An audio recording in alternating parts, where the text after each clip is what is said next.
I often get to preach the Sunday after Spring Fling, and I always enjoy it. But this year, I looked at the scripture and thought, oh, geez. Adam and Eve? Really? Original sin? Kevin, are you out to get me?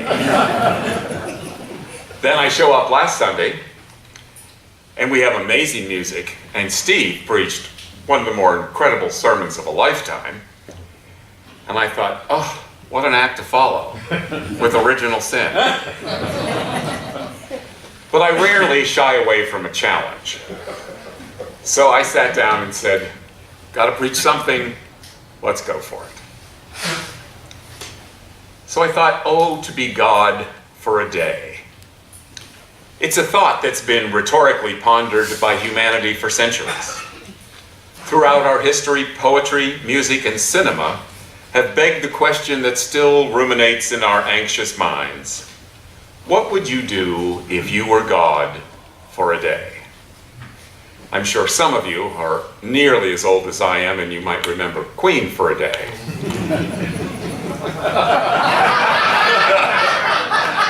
I know what you're thinking. And this is my day, right? Yeah. So what would you do? Would you stop global warming? Would you resurrect Haiti and Japan and other areas crushed by earthquakes and tsunamis? Would you cure cancer? I think that would probably be my choice at this point. Or would you maybe take care of all those loose ends that have made your life seem overwhelming for so many months and maybe years? Pay off the debt. Pay off your student loan or your mortgage. Get a more fuel-efficient car. Patch a hole in the roof. Get the best care and the best environment possible for your ailing parents. Get a personal shopper and a personal chef. What would you do? If you were God for a day, would you make a name for yourself? Would you make certain that everyone recognized your opinions and that everyone found the true merit in your viewpoints once and for all? Okay, I might pick that one too. Would you see to it that your traditions and your worldview were revered above all others? Would you show them who's the boss? What would you do? If you were God for a day, would you march into D.C. and clean up everything that's wrong with our country? Would you stand in the crossfire between dictatorships in the Middle East and the rebellions that seek to overthrow them, offering your own form of good and perfect government? Or would you arise as the matriarch or patriarch of your family, or as a shining star among your friends, the one that everyone adores, and one whose words and actions become the stuff of legends practically overnight? What would you do if you were God for a day? Our answers to that question will all differ one from another. But the common threads woven throughout our answers are exactly what Satan tempts Jesus with during those 40 days in the wilderness. Satan tempts Jesus with three things. He tempts Jesus to work miracles for the satisfaction of immediate need. Turn these stones into bread. He tempts Jesus to give a convincing sign of his authority. Throw yourself down from the pinnacle of this temple. And he tempts Jesus to exercise political power. Bow down and worship me, and all these kingdoms will be yours. Such actions show exactly what it's like to be God, don't they? Working miracles to satisfy immediate needs, giving convincing signs of our authority to the world, and exercising our political power. These are all demonstrative of God's power, aren't they? That's what Satan is suggesting to Jesus. And that's what the serpent suggests to the first humans in the creation story. Eat this fruit from the tree of knowledge and you will be like God. But here is a detail that Eve and Adam overlook. The serpent tells the woman that likeness to God is to be achieved by defiance of God's command. You can't be like God unless you defy God. It suggests that the likeness that is within human reach is likeness not in character, but in power alone. Humankind might be able to make itself God's equal by being able to recognize good and evil, like God in power. But humankind cannot be like God in character, not by defiance anyway. And trying to become like God in character by defying God's will, it will surely kill you. My grandmother was a character. She was also a chain smoker. She smoked when she worked her crossword puzzles every morning at 4 a.m. She smoked over every game of canasta with her friends. She smoked after cooking a meal, and she smoked after washing the dishes. When I was in the back seat of her car, she'd roll down her window and blow the cigarette smoke out of the car, but it would always just waft back in and make my eyes water. Even though moments like those nearly suffocated me, I found a certain allure to Grandma's smoking habit. There was something tempting about her kitchen drawer full of cool menthols and Zippo lighters. So once upon a day, in my boyhood curiosity, I crept into that kitchen, opened the drawer, and swiped a pack of Grandma's Cools and one of her lighters. A few days after that, my parents found me in the woods behind our barn, puffing on a cigarette in Chaplin-esque fashion. And they didn't know. I didn't know how to inhale. I don't recall the details of my punishment, but I recall vividly my next encounter with my grandmother. I naively hoped that my parents wouldn't tell her that I had swiped her cigarettes and lighter. I had foolishly hoped that they wouldn't tell her about how ridiculous her grandson looked, fanatically trying to hide the evidence of the crime with the air all around him smelling like a scene from Breakfast at Tiffany's. But next time I saw Grandma, there was a moment when she and I were together in the kitchen at her house, and no one else was around. You could cut the tension with a knife when Grandma walked over to her drawer and pulled out a pack of cigarettes. As she opened them, she said, "So, I heard about what you did." I nodded. She pulled out a cigarette, put it in her mouth, and lit it. Then she took a long drag, blew the smoke up into the kitchen air, and she said, "You shouldn't smoke these things, you know. They'll kill you." That moment, right there, is the main reason why I have never been a smoker. Because in Grandma's nicotine-ridden voice, I heard the voice of God. You can come to my house for sleepovers, for Christmas Day, for Easter egg hunts, for birthday parties, and anything in between. But don't touch my cigarettes. They will kill you. You can take part of anything in this garden and enjoy all it has to offer to your heart's content, but do not eat of the fruit of the tree of knowledge, for you shall surely die. Whether you're on social networking site Facebook or not, most of us are now familiar with the name Mark Zuckerberg. Mark is the founder of Facebook and the youngest billionaire in history. 1 out of every 10 human beings in the world is on Facebook. I belong to a Theology on Tap group on Facebook, and recently we discussed the effects that Facebook will have on rallies and rebellions all over the world in the near future. We can talk all day long about the merits and flaws of this revolutionary internet tool, but it is growing and changing so rapidly that our conversations become irrelevant almost before they've begun. This is a remarkable thing. It's a powerful thing. But when you think about the fact that it's all dancing on the strings of one person's hand, a late 20-something named Mark Zuckerberg, it gives you point to pause.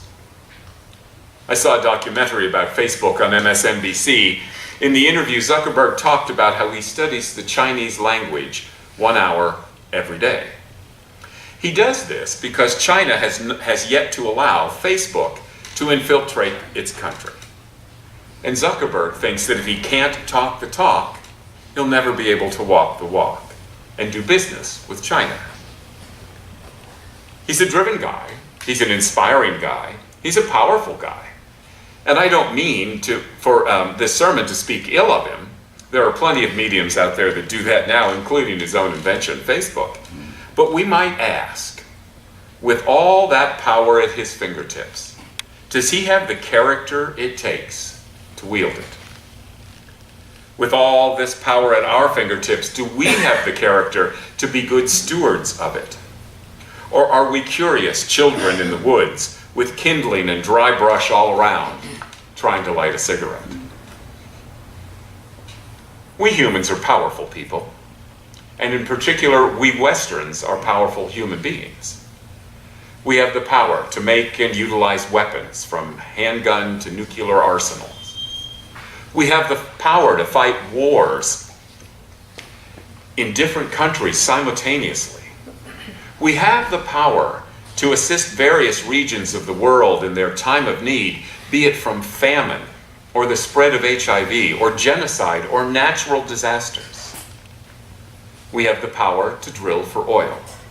We have the power to build and militarize a security fence along our border. We have the power to process and distribute food by the warehouse and truckload on a minute-by-minute basis. And we have the power to voice our opinions to the world about all of these things with just the click of a button. Now, all of this might sound political, but this is not political speak. This has to do with the character of our faith. Because when it comes to all of the power that we have in this world, our faith compels us to ask, is our character worthy of wielding this power? Is my character not found wanting in the eyes of God when I utilize the power given to me? Am I treating the power at my disposal justly? Is the power that we see as a society possesses being used to promote equality and wholeness, justice and mercy? Is it being used to continue the life-giving act of creation, spun into being by our Creator God, who has granted us dominion over this beautiful gift? The creation story reveals to us that we human beings have achieved likeness with God in terms of power. We are powerful as God because we have the ability to recognize good and evil.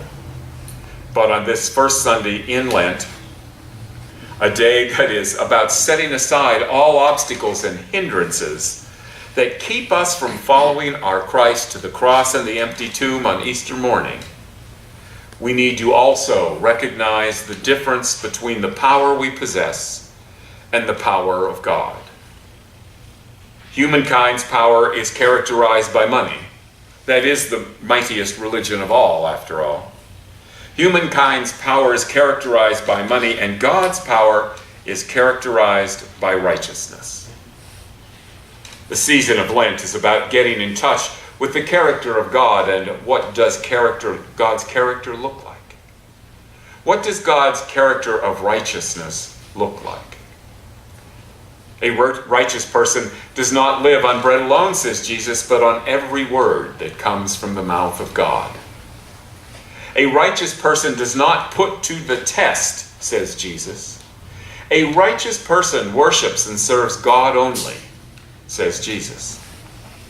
A person whose power is characterized by the temptations of this world might be able to work miracles to sanctify an immediate need, or give a convincing sign of their authority, or even exercise political power. But a person whose power is characterized by righteousness of God is blessed. And maybe that's the opposite of dying, being blessed. That stuff will kill you, but righteousness will bless you. So if you were God for a day, what would you do? As much as it might frustrate us, God's character is not geared toward the things that we want, even the things that we desperately want. Like for God's hand to sweep in and slap the tsunami wave back into the sea, or pluck the tumor out of a loved one. God's character is not about meeting our every desire, although it is wickedly tempting to believe that is so. God's character is founded on righteousness that craves only a relationship with us, and in that relationship for our hearts to be opened up to that divine character. Blessing. In the beginning, God looked upon all that God had created and called it good. But God was lonely. So here we are. And Jesus, the incarnation of God, gives us a glimpse of that loneliness when he spends 40 days alone in the wilderness. God's character is a lonely one, set aside, detached from injustices of the world. Our world that is easily tempted by quick fixes and easy answers and political gain and financial levity, the stuff that Satan shells out by the score. The power of God is characterized by God's desire that our hearts would be broken, opened up, so that the abundant grace of God could enter in. And from that abundance, we are further empowered to change this world in ways that look more like what God hopes for and less like what we think is best for us, the world that we want all the time. Recently, I had the opportunity to be in LA. I was meeting with a couple whose wedding I'm officiating in June. I stopped at a traffic light, and over on the corner of the street, there was a man squatting down in the intersection. He had a baseball cap on, long bushy hair, a beard, and the stoic look of a life spent in the wilderness. A life spent on the margins of a culture molded by a serpent's temptations. And the simple cardboard sign he held in his lap said, "I have no one." God is calling us to see this man in God's very presence. God is calling us to see this man as the very face of Jesus Christ. God is urging us, beckoning us to turn our eyes upon Jesus and have our hearts broken. God is summoning us, wooing us, to turn our eyes upon the poor in this world, upon the children who have no homes, upon undocumented immigrants displaced from their families and working next for nothing just to hold on to hope, upon the news of hate crimes committed against people because of their color, their skin, their sexuality, or their religion, upon our neighbor, and in seeing to have our hearts broken by the power of love. During this season of Lent, our faith calls us to get in touch with the character of God. So, let us shed the skin of who we think we are by our own designs and wants and fears, and instead venture into the wilderness that we might discover who God hopes for us to be. Such is grace. And in the words of a fellow minister whose character exudes righteousness all the days of her life, may God bless you with discomfort at easy answers, half-truths, and superficial relationships, so that you will live deep within your heart. May God bless you with tears to shed for those who suffer from panic, rejection, starvation, and war, so that you will reach out your hand to comfort them and change their pain into joy.